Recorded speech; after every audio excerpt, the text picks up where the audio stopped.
What is going on, ladies and gentlemen? Welcome back to Vibrant Garage. Today we are going to be talking about what you guys need to know before you're looking to get your G37 or 370Z tune. So yeah, without further ado, let's go ahead and hop straight into it. Alright, so we're just going to go ahead and get this one out of the way. It's the most boring. Everybody knows it. Number one is going to be your maintenance. I cannot stress this enough. If you guys do your maintenance correctly, it is going to absolutely make or break your car. It's going to significantly improve its lifetime and allow you to get the best performance possible out of it. So with that, if you have a G37 or 370Z that are pre-2013, so 2008 to 2012, unfortunately, they suffer from the oil gallery gasket failure that most people know about who own these. I highly recommend you guys go ahead and get that fixed before you all decide to get your car tuned, because you know that your engine likely won't fail due to that. So in addition to the oil gallery gaskets, I also highly recommend that you guys go ahead and replace your water pump while you're in there, or if you're not in there, I still recommend you go ahead and replace the water pump, because that also does commonly fail on these engines, unfortunately. But besides that, they are truly great engines. They're troopers. They'll take pretty much whatever abuse you can throw at them.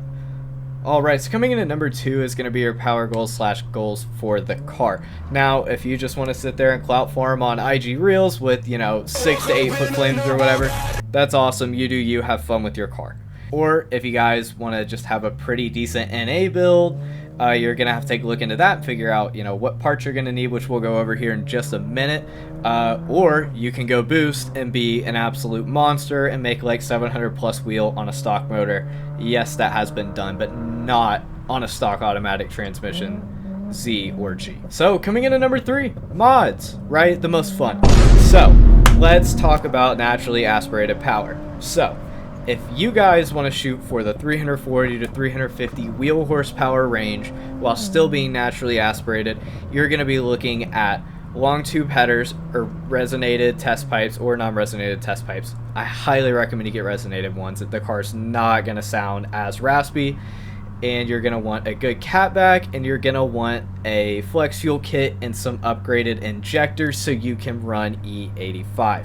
That's going to be the key to getting into that 340 / 350 wheel horsepower range for most applications while being naturally aspirated.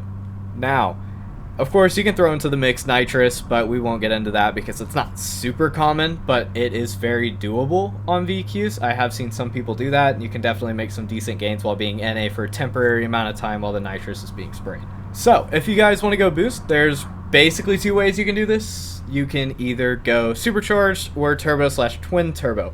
Now, if you guys want to go for a supercharger, from what I have seen, there are definitely more options for a supercharger. You have Stillin, you have Soho Motorsports, and you have Z1 Motorsports.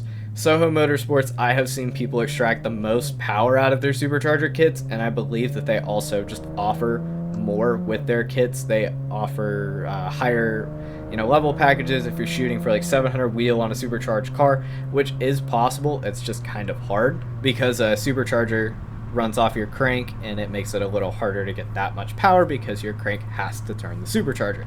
Now, if you guys want to go turbo, there are absolutely some incredible options for that. I believe Switchback Racing, Admin Tuning, I believe, has one now. There are quite a few contenders in the single turbo, twin turbo category. But I have seen some people get over 800 wheel pretty easily on some good turbo kits, and I've even seen people get up over 1,000 wheel.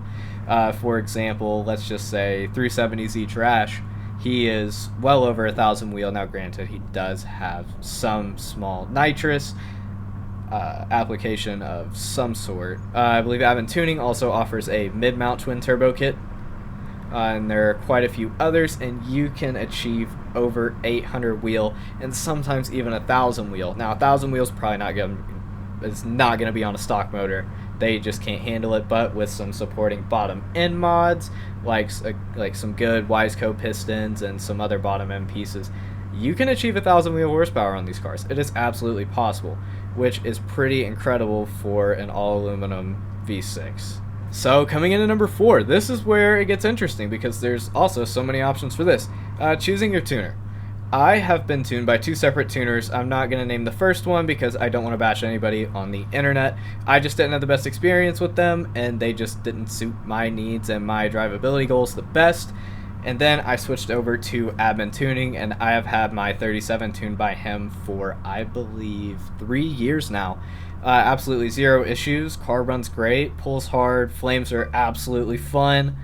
I recommend Admin Tuning to anybody, whether it's naturally aspirated. He's really good with naturally aspirated cars, but whenever it comes to boost, in my opinion, he is the best tuner for that. I've seen him tune some incredible vehicles that make some pretty crazy numbers on turbo setups. But of course, the choice is yours. Do your research, you know, whether or not you guys want massive flames. Some tuners might be able to suit that a little better, or if you guys want the most performance possible, some tuners might absolutely be better at that. Now, coming in at number 5, these are going to be the long-term effects. So you guys have to think about this whenever you're getting tuned. If that means that you're going to be, you know, beating on your car a lot more, driving it harder, constantly shooting flames, this might mean that you're going to have to, you know, do your fluid changes and maintenance in shorter intervals. So you're going to have to do them more often. Or, you know, how much damage you're doing to your motor, or how long you can expect a stock motor to last if you're making, you know, 650 or 700 wheel on a boosted setup. It is things like that that you're going to have to keep in mind to try and preserve the longevity of your engine the best possible.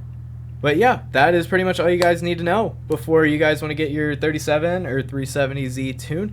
But as always, if you did like the video and or have any questions, ask down below in the comments. I'd be more than happy to answer anybody's questions or help anybody with anything. As always, I will see you guys later. Peace out.